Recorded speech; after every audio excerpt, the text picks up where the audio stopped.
मियामगी मिहुत ओइरगा मसागी मरल ताशिनबना लाइनिंग ओइबा लेबाकी खंदबा मी मसिंग हेलकपना मणिपुर लेखा तारकपनी हाइना मसागी चही 35 सुरबा लम्यानबा हिजम इरावोट की मतुंग इनखिबा इरावोट मेमोरियल ट्रस्ट कैबीगी फाउंडर प्रेसिडेंट निंगथौ खोंगजम मोइरांग निंगथौ मितैना फोंदोरकले ngasi इरावोट मेमोरियल ट्रस्ट कैबीना सिंदुना कैबी मना चिंगदा लेबा Irawot memorial ecotourism destination park ता 34 सूबा लम्यानबा हिजम इरावोट लेखिदबा कुमोन की थौरम पांगथुक्रे थौरम मदुदा सेक्टादगी हाउबम याई स्कूल इरावोट मेमोरियल ट्रस्ट कैबीगी प्रेसिडेंट लाइश्रम गुनिंद्रोना चिंगबना सरुक याखे थौरम मदुदा सरुक याखेबा सिंगना लम्यानबा हिजम इरावोट की मितमदा लेकटपगा लोइनना कम्युनिस्ट की फिराल तंखाई चिंगथबगा लोइनना लेखिद्रबा हिजम इरावोट अमदी महाका लोइनरंबा सिंगी मफमदा इकाई खुमनबा उतुना मिनिट अनि तुमिना लेपखि थौरमगा मरी लेनना निंगथौ खोंगजम मोइरांग निंगथौ मितैना मखा ताखिबदा ngasiगी mirolna lamyan bahizam irabot ningsingba matamda mahakna hairam wafam sing ngakna chatpaga loinana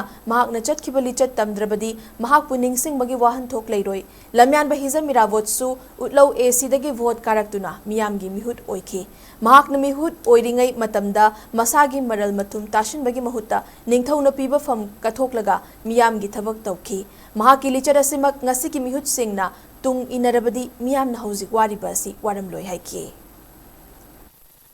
Ujikangi pazari miyut oiga masadigi lan khanba makhal mathe jaja tawfa